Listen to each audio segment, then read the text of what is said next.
Ignition sequence start. 6, 5, 4, 3, 2, 1.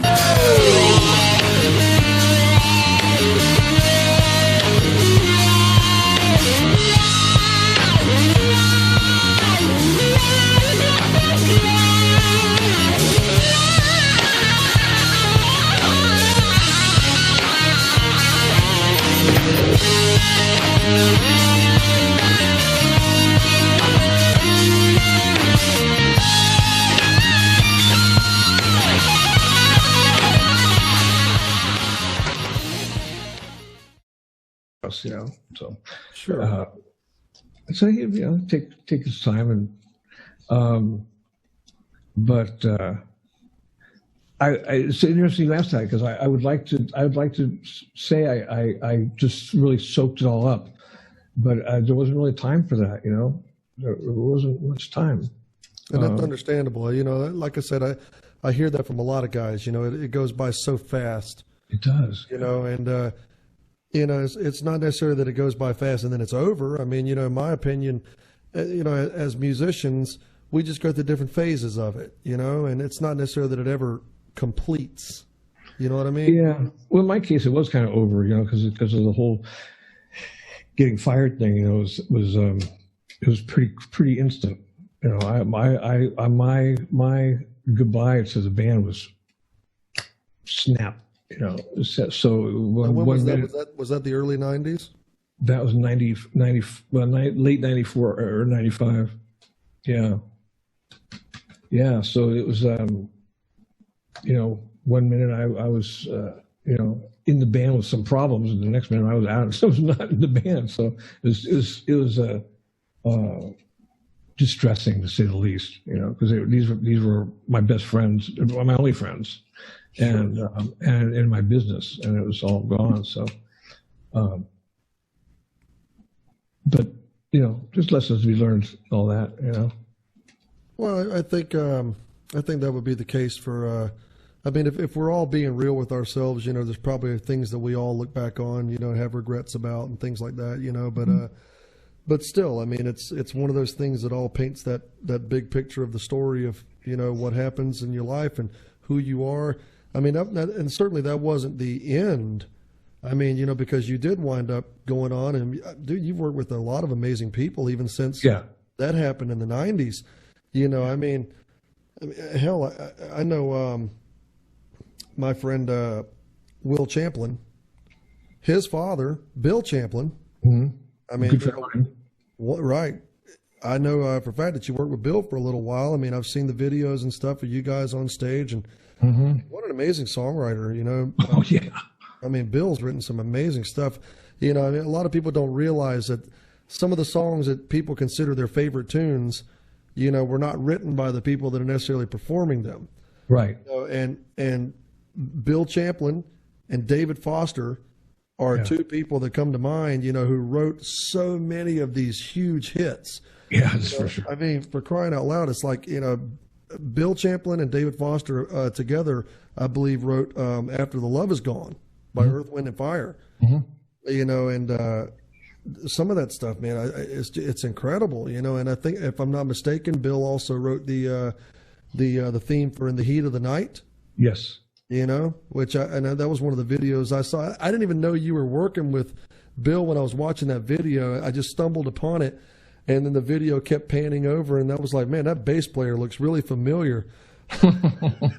And you were rocking the shades in that too, man. You kept that look, bro. You did. You kept the look, man. No, that was great. That was a good show. That was a good tour. We really had. It was great. It was good. So going back just a little bit here now, when the 80s were kind of fading out, and the 90s were coming in. Was this something that people kind of saw coming? Was it something that was recognizable? I mean, you know, because the 90s coming in was a whole different sound. Or did it just kind of catch the industry off guard? I mean, you mean for us or for people in general? Both. I mean, you know, you were an insider in the industry. Yeah. So. Well, to be honest with you, I think we made it a crucial mistake personally, and I was always pretty vocal about it. After 4, Huey felt it was imperative that he show, or that he expose some other side of himself. He thought that doing the same thing was bad. Keeping doing the same thing was a bad thing, and I never agree with that. Bad is bad. You see what I did there? Yeah, right. So I mean, running away from your own successes, it seems silly to me, and I, just from a marketing point of view, I thought, if you want to change your sound, do it with a splinter band. Sometimes people would start another band with another name and do some other thing. Right. And I think that would have been a much better way to handle it than back. What was it in the album? Mental Block. Small World. Yes. Because Small World was a real departure from our thing, and it was a totally different sound. Right, and it did not serve us well at all, no. and there was no reason for it other than Huey wanted to do it. And the thing was that Huey had the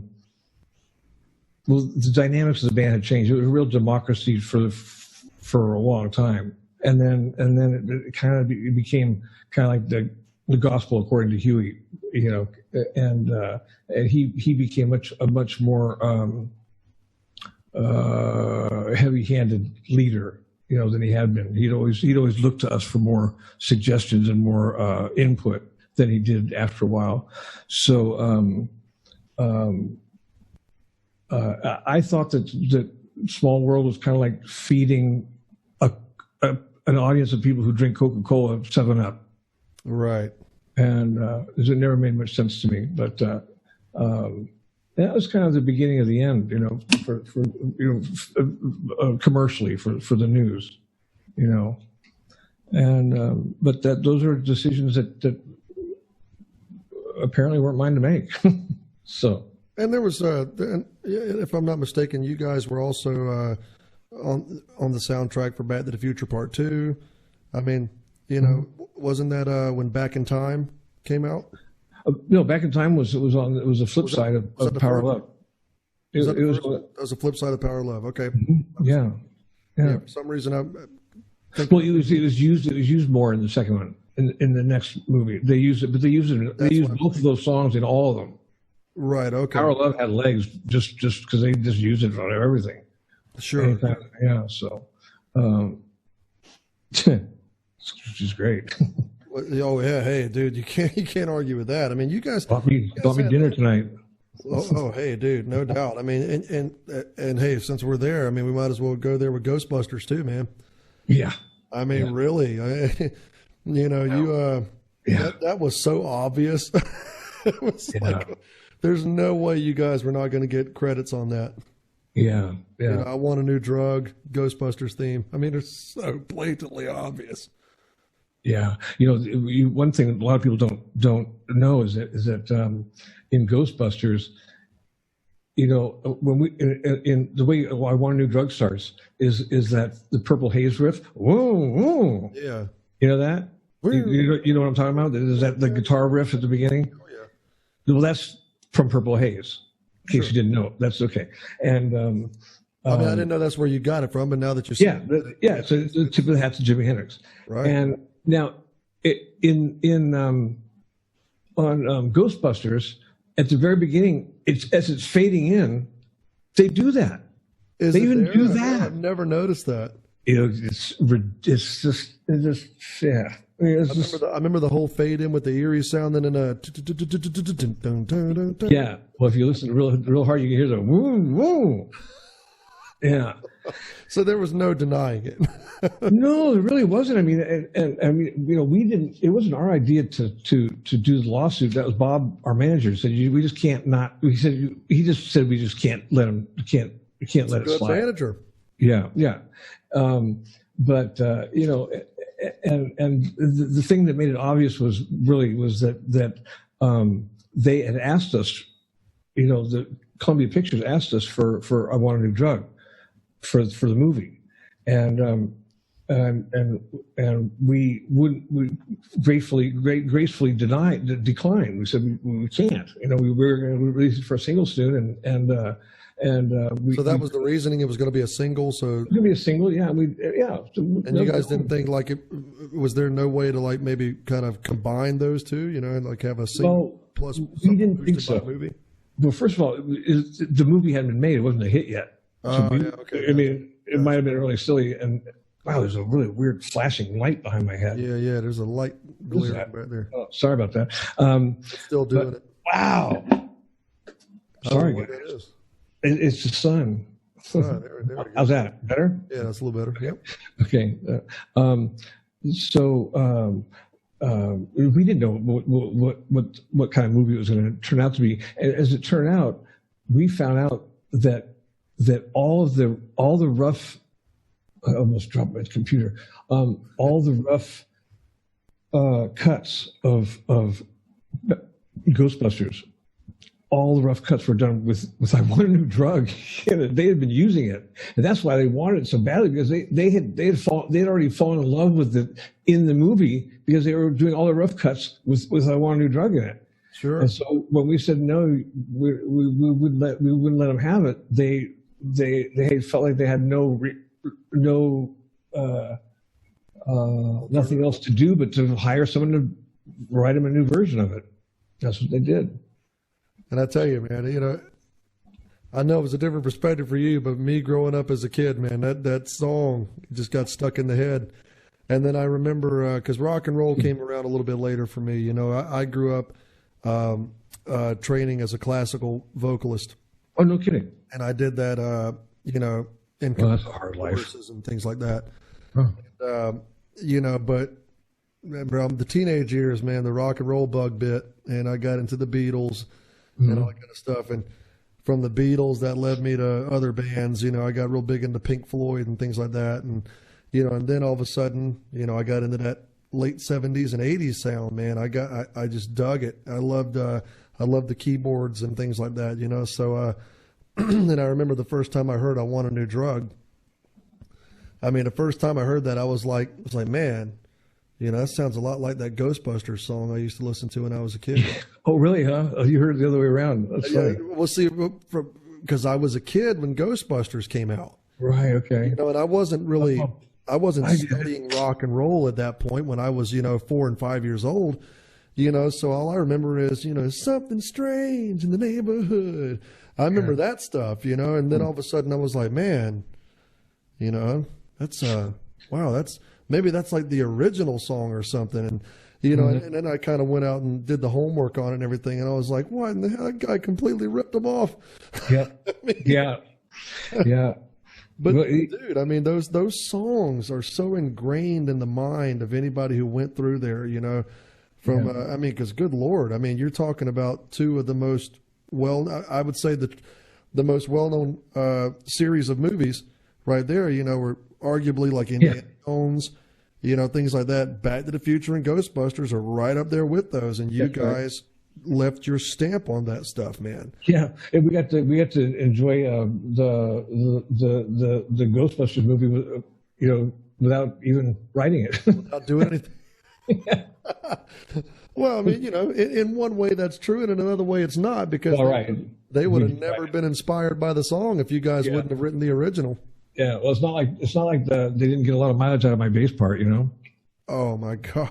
Yeah, dude, I tell you, your bass parts, they're so precise, man. Like you put you can tell this is a guy who's not, you can obviously go out and play on feel. I mean, really, but you can tell that you put something more into that. Like you take a lot of time to write out your stuff and really come up with these amazing parts. And I remember the first time when you and I played a gig together in San Francisco, I was sitting at your house and we were going over this, The Power of Love. And because we were going to do like a little acoustic version of that. Mm-hmm. And I remember you stopped me on the bridge, because I I was on the road at that point, you know, so I found out while I was on the road we were going to be doing that song, and I hadn't really studied it, you know, because I was really busy driving almost every day. Yeah, right. And I get there, and you're like, oh, okay, now that's not right on the bridge. And I looked at you, and I was like, no, man, I'm pretty sure that's right. and you looked at me, and you were like, well, I'm pretty sure it's not because I wrote the damn thing. So that was funny. That was funny, Thomas. Here was me. And then 5 seconds later, here was me, humbled. I was trying not to make a big deal out of it, but it's like I couldn't play it that way because it was. No, you had every right. That was a lesson learned right there. You have no idea. That one moment right there taught me. You know what, dude? When you're playing with the guy who wrote the damn song, you just shut up. Don't argue with nothing the man says. Matter of fact, if he wants to change it up and do it completely different that day, that's fine. See, that's what I didn't want you to feel like it was that kind of relationship because that's so not me, you know. Oh, like no, bossy kind of, you know. But see, you know me well enough. We've gotten to know each other pretty well over the years, and I'm a very straightforward kind of guy. Some people mistake me as brash sometimes, you know, because I tell it like it is. I'm a straight shooter on stuff. So you might say, you know, I didn't mean for it to be like that, but I appreciated that because I don't like to only be the one who does it. I like it when people are the same way back to me sometimes. Yeah. So you were like, well, I wrote the damn song, and I was like, good point taken. I wanted to ask you, how is it you think that people like yourself who were raised in a completely different generation find the Beatles? You know, that's something that amazes me. You know, generation after generation after generation, people find the Beatles. They don't, never from the same way, never because their parents told them or, you know, but people find out about the Beatles and become fanatic about. How is that? You want to know? You want to know? I'm just curious. Yeah. I tell you, mine was even stranger because the way I grew up, there was no rock and roll in the house. I think the closest thing to rock and roll that I ever had growing up was my mom ordered like one of those Time magazine, the little Time Life collections of cassette tapes. Okay. You know, one year, and it had all those songs on it from the 60s and 70s, and it spanned from, you know, Johnny B. Good all the way up to like What a Fool Believes by the Doobie Brothers.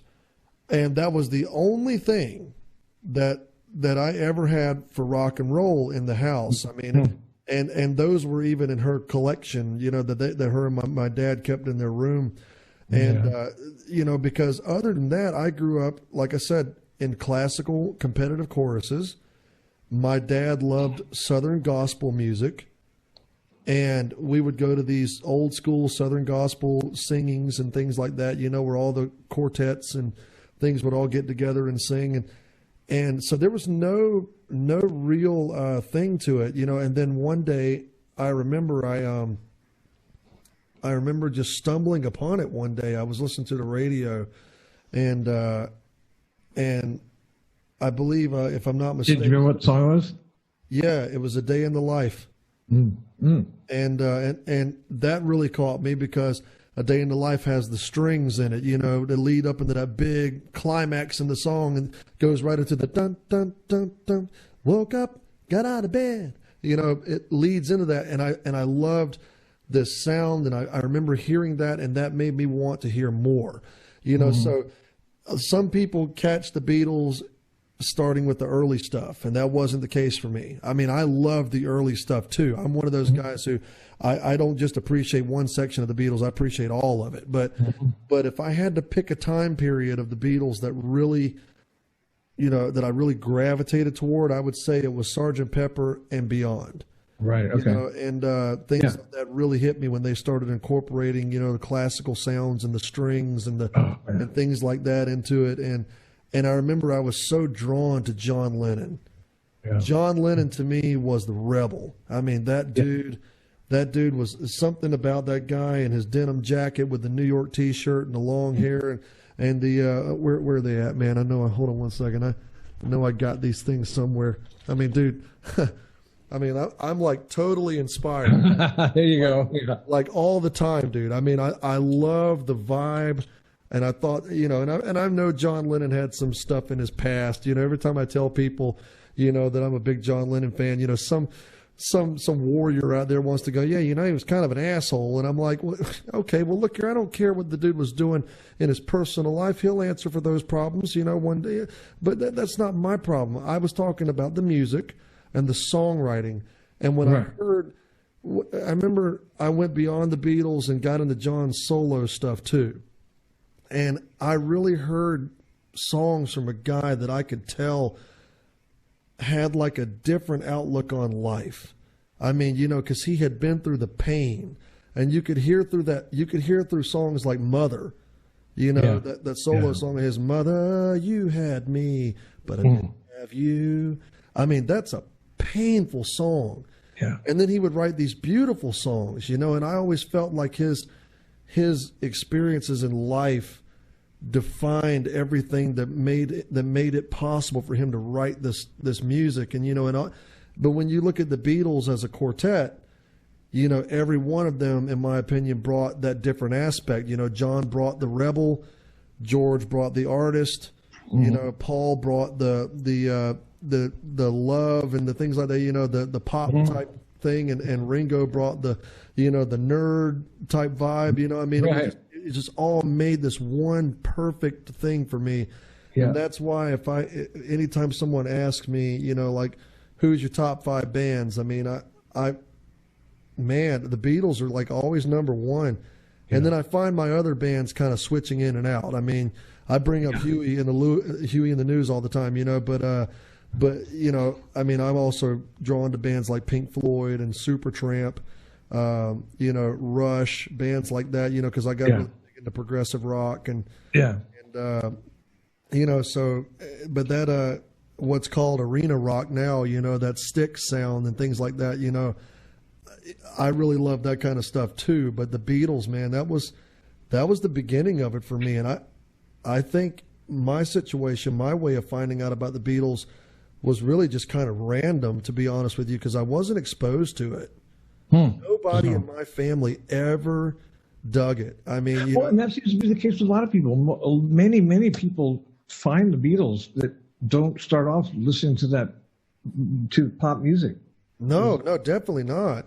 Yeah. And it's funny too, because I'll ask my dad sometimes whenever he and I are having a moment just to chill out and talk to each other, and I'll be like, "Hey, Daddy, you know, like a song will come on the radio. I'm like, man, you remember that one? You know?" And he never talked to me about rock and roll or anything like that, you know. But then he'll go, "Oh yeah, I remember that when I was a kid." You know? Really? Huh? Yeah, but it's like it's just something that he, like, you know, like Johnny B. Good will come on the radio. I'm like, you remember that one, don't you, Daddy? Yeah, man, that was big when I was a kid, you know. Yeah, but then when I was growing up, though, he was so into Southern gospel music, which, you know, there's no doubt. I mean, rock and roll has its gospel roots. I mean, you know, it's definitely got the gospel roots and the blues, sure, big time, yeah, blues roots and things like that, you know. But how old's your dad? What's that? How old's your dad? My dad's 70 years old now. Okay. You know, and my age. Are you 70? Close. I was about to say, I didn't think you. I thought you're still in the 60s, brother. 67, going on 68. Hey, there you go. I mean, Spring you know, chicken. Yeah, he's my dad just never got into that kind of, or at least maybe he did when he was younger. Because then I hear stories from the guys that he grew up with, and they're like, "Oh man, I could tell you some stories about your dad." Right. That's right. Yeah, like, right. What? Yeah, right. Like somebody told me one time, my dad used to drive up in his yard, and he had a Camaro back in the day, and then when he would leave, he would peel out of the driveway, you know, and skid the tires and everything. And I'm like, my dad, my dad did that. I can't picture my dad in that fashion. Yeah, because he was nothing like that, and you know, and that's okay. I mean, it's just the way it is, you know. I mean, that's. You know, we're all influenced by things, you know, and I think when we're young like that, it's all a sponge, you know. We're a sponge basically, and we soak in so many things. I mean, look at your family, brother. I mean, you know, let's talk about your brother John. I mean, you know, John Cipollina from Quicksilver. I mean, he must have been an enormous influence. And getting to know you, I know that he's still an influence every day. Yeah, I mean, yeah, with you. Yeah, yeah. I mean, well, tell people about what that was like, with your brother, man, back in the day, watching him play and things like that. Well, it was early on when I was a little kid, like when I was 3 and 4 and 5, and John was in his high school bands. He wasn't very healthy, but he was a wannabe greaser, Oh, sure. But when the Quicksilver was happening, it was kind of thing where John disappeared for a while. When I think I was probably 10 or so, he left the house, and we didn't see him for a couple of years. Oh, wow. Yeah, and when he came back, I know my mom had seen him because he was sick. He was a chronic asthmatic, and he had a lot of really bad lung problems. So he was living for a long time on a houseboat, and he would get really sick, and sick, like needed to be hospitalized, but couldn't get out because they lived on a houseboat where the catwalks were submerged during the wintertime, so he couldn't come and go. So my mom used to sneak out and bring him soup and stuff, trying to keep him going. But so he finally came back home. It was a big deal when my mom said John and his friends are, and his new friend John and his new friends are at the house, and so we raced up to the house, and I didn't recognize him because he had long hair, really long hair, and when he left, he was a greaser. And so I thought that he and his friends were girls. I'm embarrassed to say it now, but I thought they were all girls. And you didn't recognize him. And wow. So that was my introduction to Quicksilver, was a bunch of girls. Slowly got used to that, and it became the norm quickly. And we started going to the shows. We went to all the shows. My parents were big supporters of all of ours. Sure. So they took us to go to the Avalon and Fillmore. Every weekend, pretty much. The Quicksilver was playing, and and we got to meet a lot of the other bands. We met all the guys from The Dead and Big Brother and stuff. And oh, wow. Actually, one night I was at the Fillmore, and the big thing for my sister and I was we would use it as an opportunity to smoke, because we both were smokers, but our parents didn't know it. So when they take us to the Fillmore, we would take the opportunity to sneak off and smoke cigarettes. So I was off backstage, looking for a place to have a cigarette, and Janis Joplin and a couple of the guys in the band were in this one of the little ante rooms there, and she offered me a slug of Southern Comfort. I didn't know what it was. I never had hard liquor before, so she offered me a sip, and I took a sip, and I got immediately drunk. I mean, I think it took me about 3 or 4 sips, and I was loaded. But I used to record. I used to record all their shows. I'd take this horrible tape recorder, and I used to record all the Quicksilver shows. Dude, all the memories are kind of fragmented because I took a lot of acid. Because I was really young, but I took a lot of acid, and so, which I think was pretty common back in those days. Yeah, it was. It was really so.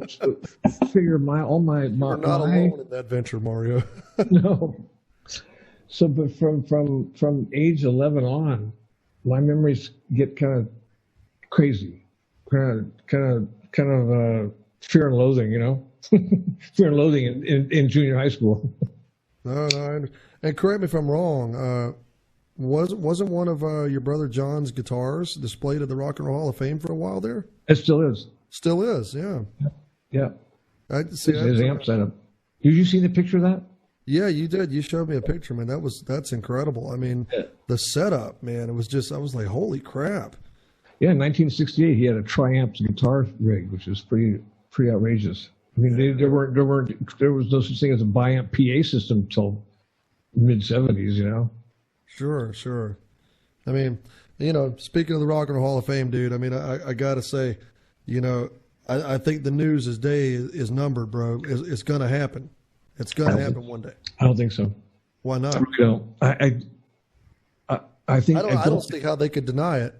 I know, but they've denied it this far, and they deny a lot of people. They have a funny thing about they have a funny. I don't really understand a lot of the decisions they make about who gets inducted or not. Oh, some of them don't make any sense whatsoever. I remember. I think it was, and this was the kid in me, But I was a junior in high school, and I was well into rock and roll by that point. Mm-hmm. But I wrote a letter to the president of the Rock and Roll Hall of Fame when I was about 17 years old, and I asked him why certain bands were not in the Hall of Fame. Did you get an answer? Oh yeah, I got a response. Oh really? Back. And it was a generic response, where we take certain factors into consideration and all this kind of stuff, which, I mean, it was kind of a bullshit response, but at the same exact time, I mean, I was sort of impressed that the guy even took the time to, write me a letter back. Yeah. I was impressed with that, because he didn't have to take the time to do that. And it was it was a typed out letter, it had his signature on it, and, and he mentioned some of the bands that I threw out there because at the time, the Doobie Brothers were not in, which I thought was completely ridiculous. Alice Cooper was not in there. Rush wasn't in there. I mean, there was lots. They're all in there now, right? Yeah, they're all in there now. I mean, finally, But Jesus Christ, man! I mean, they just put Kiss in and Rush and Alice Cooper in, like, in my opinion, way too many years too late. Yeah, they should have. I mean, I mean, Kiss is, from what I understand, like the most financially successful band to come out of North America when you add together all the merchandising and things like that.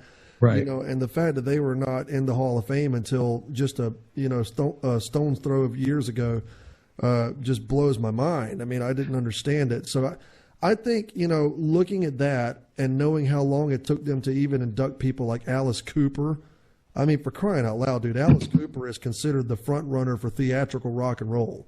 Yeah, right. And it took them, just way too long to put him in there. So if you think about it like that, then that's why I think it's just a matter of time. I mean, hopefully they won't wait until it's, too late for some people. But, I mean, Huey Lewis and the News belongs in the Rock and Roll Hall of Fame. Yeah, I don't know. I think it's... Yeah, you see some of the bands that have been in there for years and years and years, and it's I mean, I think Flock of Seagulls have been in there for years, No, Flock of Seagulls, I don't think they're in the Hall of Fame. Or just bands like that. There's a bunch of those kind of like art school. Yeah. No, I get from England that are in there. Well, there's some bands that are in there, and I'm like, well, okay, now I don't get it. Why are they in there? Yeah. It's not, and some of them, it's not even the fact that, they don't belong there, like Nirvana's in there, okay? Mm-hmm. I would never dare say that Nirvana doesn't belong in the Hall of Fame, but they put them in before they put in the Doobie Brothers. Yeah, right. And I was like, yeah, okay, no, I'm kind of lost on that one, I mean, especially when you look at the Doobie Brothers, man, there was like two different incarnations of that group. There was the original group, and then there was the Michael McDonald Doobie Brothers. I mean, they spanned some. Which band did they put in? Huh? Which band did they put in? They inducted all of it. Oh, okay. Michael included. I mean, and which deservedly so. I mean, sure. But to me, Huey Lewis and the News was the sound of a generation. I mean that stuff. And I think you guys can lay claim to a decade, just as easily as Prince, just as easily as Van Halen, Madonna, right? Yeah. That band, that era coming out, was definitely one of the bands. It was one of the sounds of that time period, and how they could deny that after a period of time, I don't think it will be forever. You guys, it's just a matter of time, man. Well, they better get to it pretty soon. Well, I mean, it's definitely deserved, man. And Thank you. That's nice. That's nice. oh no, brother. Absolutely true though. I mean, I you know me, dude. I don't say anything I don't mean. But I tell you, dude, I gotta say, when I decided to put out my last album, and when I talked to Tony, Tony Sarno, who we mentioned earlier, and Tony told me I should reach out to Mario Cipollina, and I was like, wow, I'm a big fan of Mario, but what in the world would make you think he would want to play on any of my stuff, dude? I mean, I didn't think you were going to do it. No. And then I sent you the stuff, and you got back a hold of me and everything, and we talked, and dude, I got to say that was one of the biggest honors that I've had in my career, to have you. I mean, you played bass on just about 75% of that album. Yeah. No, it was really, it's great stuff. I mean, I at that point, I didn't just do it because it was. I did it because I really like the music. I really like the music. I love your music, and I love your singing. So thank you, brother. It's an easy call to make. Well, I mean, going from that, and then you and I playing in the little duo at the Hard Rock Cafe in San Francisco, man, that was, stuff like that. It was it's kind of thrown together at the last minute, but dude, I mean, some of those types of memories are just, some of the best ones, in my opinion. Sure, could it have been tighter? Yeah, probably so. No, but on my part, at least, but still, I mean, I'll never forget that. As a matter of fact, I came across a picture of it the other day of you and I in the Hard Rock playing. Really? Yeah, I'll have to send it to you. Oh yeah, please. Yeah, please. No doubt, man. I did. I found that picture and I was like, man, that was something, I'd like to see that. That was fun. Yeah. Well, there's been some guys that have just been really good to me that I've gotten to know that have been, part of that level of the industry, and you were definitely one of the first. And Michael Hampton from Parliament Funkadelic is another one. Michael is such a sweetheart of a guy, and every time I play Philadelphia, Michael comes out to play with me in Philly. Oh, no kidding. Great. So he and I work up a little duo set, and the last time I was in Philly, he got up and we played P-Funk's Maggot Brain together. I don't think I know that song. Oh man, you got to go check that out, dude. That's one of the best guitar solos, and it's Parliament Funkadelic, Maggot Brain. Okay, I gotta write that down. You got to write that down. I mean, you know how a lot of those George Clinton songs were, man. And, I mean, some of the titles of those P-Funk songs are absolutely hilarious. Funny, yeah. And I asked Michael, I was like, dude, you couldn't have put some of those song titles out in 2020. Mm-hmm. There's no way. I mean, some Facebook warrior somewhere, some keyboard warrior would have ripped you guys to shreds releasing some of those songs. Yeah, right. There was a song called Handcuffs, and the lyrics of the song were, "Do I have to put the handcuffs on you, mama?" and then the very next line is, "If I have to make you barefoot and pregnant." And I'm like, oh no, bro, that would never get released. Oh man, no way. No way. That's great. And to me, sometimes I find that's like a big contrast, because back then you hear the stories of how, like on the Ed Sullivan show, when they brought the Doors on, they wouldn't let them, say certain things. Yeah. Like certain words were a no-go. But then you would release songs in the 70s that had, "If I have to make you barefoot and pregnant," and it's like, damn. I mean, that was, now how in the world was that acceptable? But you couldn't say hell on TV. Yeah, right. Yeah, well, TV was hard. Yeah, TV was. Yeah. Well, dude, I mean, but TV, dude, I mean, what I loved about one of the other things that I loved about the news is that you guys were right there in the beginning of MTV. Mm-hmm. I mean, when those guys were really searching, they were going to do this you know, and a lot of people, I'll tell the younger people today, MTV back then is not what MTV is today. It's very completely different. Back then it was literally music videos, and they were music videos 24 hours a day. Right. I mean, that was just the way it was. And when it came out, it was something that had never been done before. People told them it wasn't going to work. You know, there was one thing, this problem could happen and that problem could happen. And, you know, a lot of people just kind of frowned upon it and shunned it, you know. And it ended up being the number one TV station in the world. Right. You know, which just shows you, man. I mean, you know, and a lot of things in life are like that, you know, like you'll hear some people that are called conspiracy theorists at one point, and then all of a sudden turns out that dude was right, you know. And sometimes the most amazing things are you know, figured out by people who are willing to take that risk. That's right. Even think that it's possible to start off with. And, you know, in MTV, when it came out, how did the news become part of that? Did you guys just? It was really, really a lucky break for us, because when we made our first album, we cut.